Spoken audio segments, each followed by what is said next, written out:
Hola, buenas tardes. Soy Marcos Ayala de la carrera de fisioterapia. Vengo de la Universidad Tecnológica de México. Nos encontramos con la psicóloga Yasmín. Hola, buenas tardes. Hola, buenas tardes, Marco. Mucho gusto. Efectivamente, mi nombre es Yasmín Alcántara. Yo soy psicóloga aquí en el Centro de Integración Juvenil Iztapalapa Oriente. Y bueno, yo aquí soy terapeuta en el turno de la tarde. Ok, perfecto. Muchas gracias. Le voy a hacer una serie de preguntas, por favor. Claro. ¿Cuáles son las principales discapacidades que se llegan a tener con las personas con drogadicción? Ok, mira, pues la mayoría de las personas que llegan aquí, si hablamos o lo dividimos por etapas, el adolescente a veces ya trae de cierta manera una discapacidad, por ejemplo ya trae TDA, o trae a lo mejor ansiedad, o trae depresión, ya trae una patología. Desafortunadamente con el consumo de drogas pues incrementan como mucho riesgo, ¿no? De ahí puede pasar, dependiendo de la droga, esquizofrenia, demencia. Algunos pacientes pueden llegar a perder la movilidad, ¿no? En algunas situaciones, por ejemplo, el de inhalables, problemas de marcha, ¿no? El equilibrio, visión borrosa. Entonces muchas veces tiene que ver con el tipo de droga que consumen, las discapacidades cognitivas, físicas que pueden llegar a tener cada uno de ellos. Ok, muchas gracias. Voy con la siguiente pregunta. Uh-huh. ¿Cuáles son los pacientes con discapacidad en centros de rehabilitación o cuáles son las mayores? Pues mira, la mayor parte de la problemática, lo que se ha notado, por ejemplo, problemas de memoria, ¿no? También la dificultad, obviamente, la memoria, pues al recordar, problemas de visión. Hay pacientes que a lo mejor mencionan problemas para respirar, como la mayoría de las drogas o las drogas que llegan a consumir son fumadas, pues en este aspecto la carga pulmonar pues obviamente se llega a afectar, ¿no? Hay pacientes de inhalables, por ejemplo, que pues su marcha es más lenta de lo normal, caminan más despacio. La parte del habla es como más lenta, ¿no? A comparación a lo mejor de que estamos hablando, el paciente va articulando como muy poco. Hay personas a lo mejor ya con EPOC que llegan a tener como tal la traqueotomía, ¿no? Entonces creo que a veces es más por la situación de droga. Nos ha llegado de todo, pero sí, lo que notamos más es este problema cognitivo y el problema de la marcha.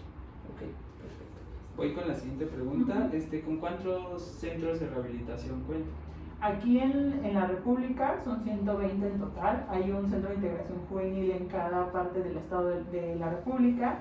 Y en la Ciudad de México contamos solamente en su mayoría de las delegaciones. Y por ejemplo en Iztapalapa hay 3 unidades principales. Este es Iztapalapa Oriente, hay Poniente que está por el Metro Escuadrón y la unidad de internamiento que está en la Vicente Guerrero, que ahí son para personas, esto es consulta externa. Si el paciente no puede dejar su adicción veniendo nada más a terapia, ahí se quedan, por ejemplo, ya como tal 3 meses a vivir ahí, a pernoctar, y obviamente tienen actividades para poderse rehabilitar, pero ya ahí son en casos más fuertes de adicción. Ok, perfecto. Muchas gracias. ¿En qué edad es la más frecuente con problemas de drogadicción? Híjole, pues a lo mejor podríamos decir que el consumo inicia a empezar a experimentarse como a los 11, 12 años cuando están en la secundaria, y desafortunadamente cuando no se dan cuenta los padres o no hay una red de apoyo, este consumo crece y puede llegar a agrandarse muchas veces en la preparatoria o en la edad universitaria, hablando de 18 a 25 años, ¿no? Y a veces pues ya como tal, pues en cualquier edad puede hacerse una adicción, ¿no? Si es que está el uso frecuente, pero tenemos a veces, llegan épocas que tenemos más jóvenes, por ejemplo de 17, 20 años, a adultos a lo mejor de más de 34, ¿no? Pues creo que nuestro paciente más joven, una vez tuvimos uno de 8 años, y pues personas ya de la tercera edad que quieren dejar de fumar con a lo mejor 60, 70 años de edad. Ok. ¿Qué género sería el más con altos problemas de drogadicción?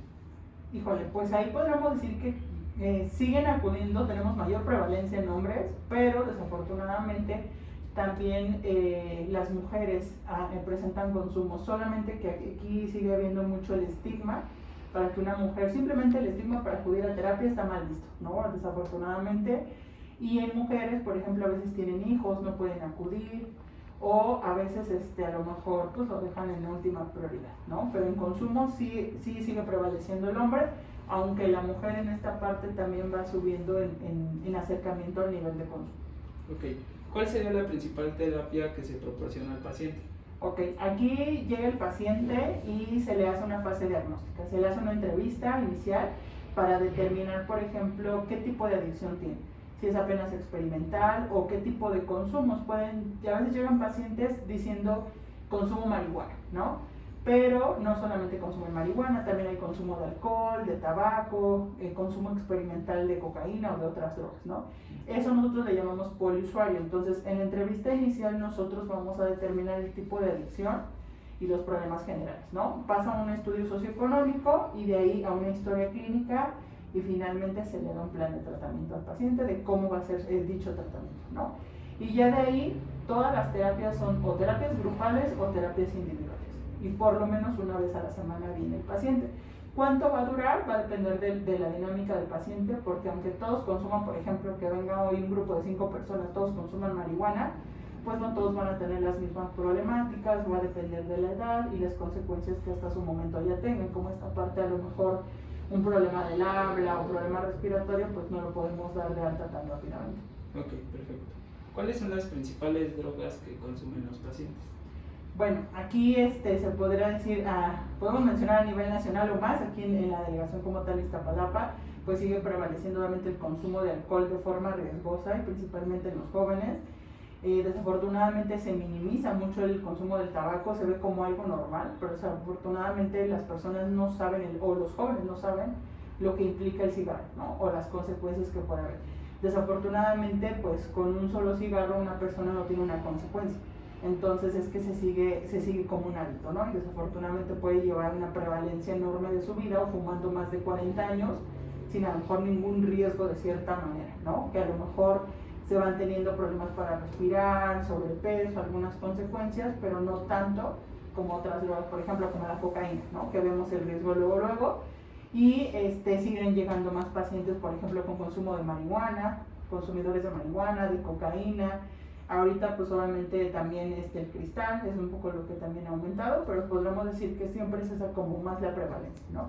Marihuana, cocaína, y también vienen etapas de pacientes, por ejemplo, de consumo de inhalables. Puede que hoy lleguen como tengo 4 pacientes, a como no tengamos ninguno y sean más por consumo de marihuana o cocaína.